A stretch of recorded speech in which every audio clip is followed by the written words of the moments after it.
Gimana caranya biar kita bisa tetap waras dan sadar arah di tengah sistem yang seperti ini? Oke, aku, mencoba untuk mengambil big picture-nya dulu ya, bahwa kapitalis itu bukan tentang mengambil untung yang besar sebenarnya. Ya. Kapitalis itu adalah tentang cara pandang bahwasanya, jadi gini, kapitalis itu adalah sebuah sistem yang hadir ketika pada saat itu, Eropa itu tidak punya sistem ketika sudah memisahkan antara agama dan negara. Mhm. Karena pada saat itu, agama itu menjadi sebuah hal juga yang mengatur negara sebenarnya. Ketika mereka pisahin sistem itu, maka agama sendiri, negara sendiri. Maka mereka harus cari semacam kayak aturan-aturan pengganti daripada itu. Jadi Nah, dari sekulerisme duluan dari ya? sekulerisme dulu, betul. Sekulerisme terjadi, baru sekulerisme ini punya anak banyak.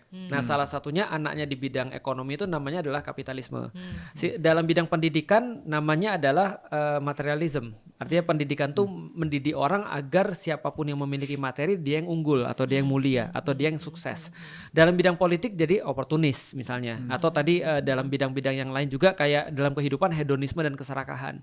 Lalu kemudian dalam bidang apa lagi muncullah isme-isme yang lain yang itu adalah negatif dalam pandangan kita tapi positif dalam pandangan mereka. Karena mereka zaman sekarang bilangin apa salahnya aku membahagiakan diri sendiri itu misalnya dengan misalnya contoh ya ada kata-kata apa salahnya aku punya mobil yang mewah untuk membahagiakan diriku sendiri padahal dari sudut pandang yang lain ketika kamu punya mobil mewah tidak masalah sih tapi coba lihat dong ada nggak sih yang lebih penting daripada itu gitu maksudnya. Nah jadi sistem kapitalisnya adalah cara pandang ekonomi yang akhirnya meliberalisasi dalam banyak hal. Misalnya contoh ya yang paling nyata meliberalisasi atau membebaskan manusia untuk memiliki apapun yang dia pengenkan gitu kan ya dan membeli apapun yang dia inginkan selama masih bisa dibeli dan menjual apapun yang dia inginkan selama masih bisa dijual.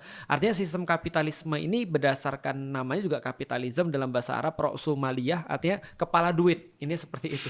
Jadi dia nggak punya tujuan apapun selain cuma duit aja. Iya. Jadi menjadikan uang itu sebagai tujuan utama.